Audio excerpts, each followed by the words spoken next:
Well, I'm so excited and happy for our team and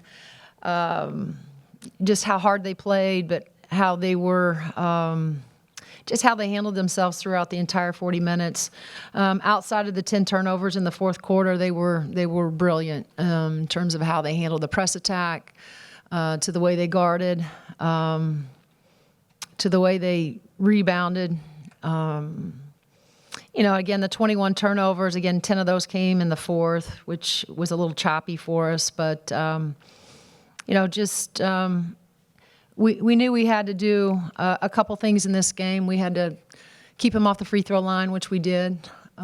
We had to be great in transition, which we were. And then we had to rebound the ball. And the kids did an outstanding job in all three of those areas. Plus, they hit shots. They executed when they were hedging. They found the extra. Their teammates had 21 assists, shared the ball. A lot of good to great shots out there tonight that our kids found. And it's all of them. There's not one. I mean, Yarden obviously had a double-double and 6 assists, and but the way Strip and Shay and Chloe and Sid, I mean, really, really, really good things that all of them had to do in order to put us in a position to win the game. So really just happy for my team tonight. Teri, do you need a new clipboard after that fourth quarter? Yeah, that was Allie's. That was AP's. So, again, I thought the game just got a little bit, and we knew Ohio State wasn't going to go away, right? And so I just felt there was a lot of physical play out there, and then, we were turning the ball over a little bit too much down the stretch there. So there was a moment of frustration. Yeah. How much of a sense of urgency did you sense from your team and your staff to get the job done tonight? Opportunity, big resume win that you really needed. Right. How much of a sense of urgency was there tonight? Well, as we go down the stretch here, Seth, everything is about urgency, and with the schedule that we have some opportunities here, we know that obviously Michigan State's much like Ohio State in terms of the way they press and whatnot. So, we're kind of using it as, I don't know if it's an advantage, but, going and playing against a team like Ohio State that does press. We know that Michigan State's going to, that's how they play as well. So, but yeah, these kids again, their sense of urgency. I think, I know today it's shoot around. I felt it just felt a little bit different.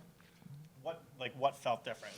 Well, again, I think as we go down the stretch here, someone had asked me about do I talk to them about what's at stake, and the answer to that is no. They're old, they're veteran, they're experienced.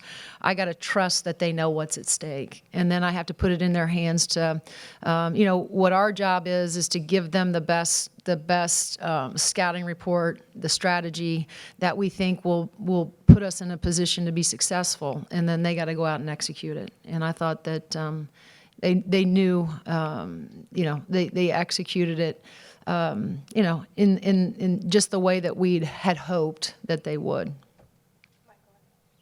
Did this feel like a breakthrough moment, kind of a culmination of the season? I mean, the emotions kind of you guys had, the focus. I mean, did you feel like this was a part of maybe learning lessons? Yeah, again, Ohio State's such a great team, and we've seen it with the UCLAs that have been in here and the USCs, and again, although we came up short in those games, it's like, and I'm not saying it's a good thing. We rise to the occasion, right? And we knew this was an opportunity, and Ohio State is, a top 10 team in the country, and so we knew it was going to take something extra special. There's no doubt.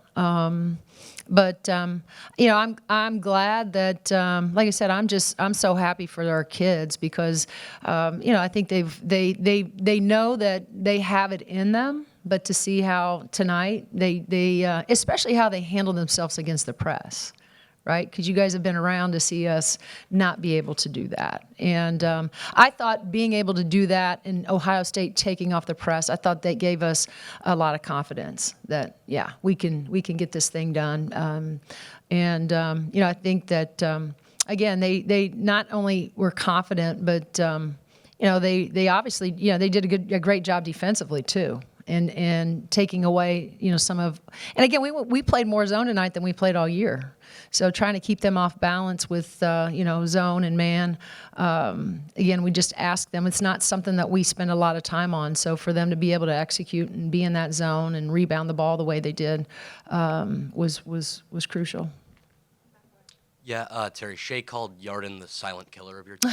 Saw a little bit of that confidence after the last three. Just how important is that personality, that persona to this team? Well, yeah, I mean, she's a very serious competitor, right? She wants to win, and she wants to contribute and do what she has to do to help her team. And she's been really good here as of late. And I thought it started the other day against Purdue. We saw her be probably more aggressive than we had seen her, right? Wasn't the same at Michigan, wasn't the same at Minnesota. And so, again, been watching film with her and just trying to instill, like, we need you to be aggressive. And I thought she was against Purdue, and I thought it kind of bled into tonight, her being aggressive, trying to get to the rim, but also finding her shots, outside the arc as well. And again, rebounding, that was huge, and the 6 assists, pretty special. Teri, the way the game started, you guys had so many open layups. Mm-hmm. Do you have a second there on the bench saying, wow, I like the way this is going. Can we do this for the whole game? Yeah. Or anything like that? No, we wanted them to sort of embrace it. We wanted them to be aggressive against it. And, that's how they came out. Like, they were ready to kind of conquer it because they knew that in the past it's been, something that has disrupted us. And so I think they were focused on what they needed to do, to handle it the way they did. Obviously a huge resume boost here, but moving forward, how do you avoid complacency with 2 more ranked opponents coming up? Yeah, I don't think that that's going to happen with this group. As I, shared with Mike, I think that they know what's at stake. I don't have to trick them into, understanding that. So they know what they have to do. Yeah, so Shea and Sydney talked about how, press break was a big part of practice this week. What was a key piece that you were trying to put into during practice, like how to get through Ohio State's press? We didn't want to turn it over. That was the first thing. We wanted to be able to get the ball inbounds and then, try to hit over the top, which we did several times. We talked about, it's going to have to be a balance of beating it with passes over the top, but also, beating it with a dribble from time to time. And then getting it over the timeline. It's one thing, to be able to attack it, get it over the timeline, but then you get into the half court, and they're very good defensively in the half court as well. And so we talked a lot about navigating, getting through the press attack, but then how important it was going to be for us to execute in the half court once we got it across the timeline, and not take quick shots and not turn the ball over in the half court. And so, they understood that in order to win the game, they were going to have to, get through the press, but then get to the half court and force them to have to guard. Yeah, Teri, with Sydney, had 2 kind of inspired performances in a row, big first quarter.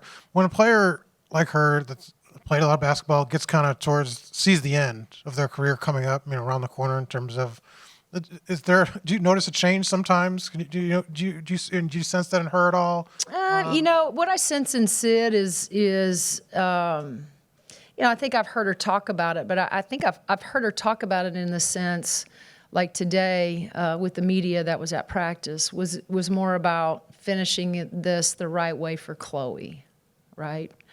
And again, that, Strip's only been here a year, Sid decided, not to come here at the beginning of her career, but then, made the move to come back to Indiana and want to be part of this program. And she's been such an important part of it, the Big Ten championship and the wins and whatnot. But, I think for Sid, it's, yeah, I think there's some, she sees, her career, here in the last, coming to an end, but I think she is also mindful that it's also an end to, Chloe's career and Strip's career, but especially for Chloe, that's been here as long as she has. She wants Chloe much of the way that Chloe wanted Grace Berger to go out, and Chloe felt so badly because Grace didn't go out the way we wanted her to. And so I think there's motivation, in Sid to see this thing through, and especially not just for her team, but I think in a special way for Chloe.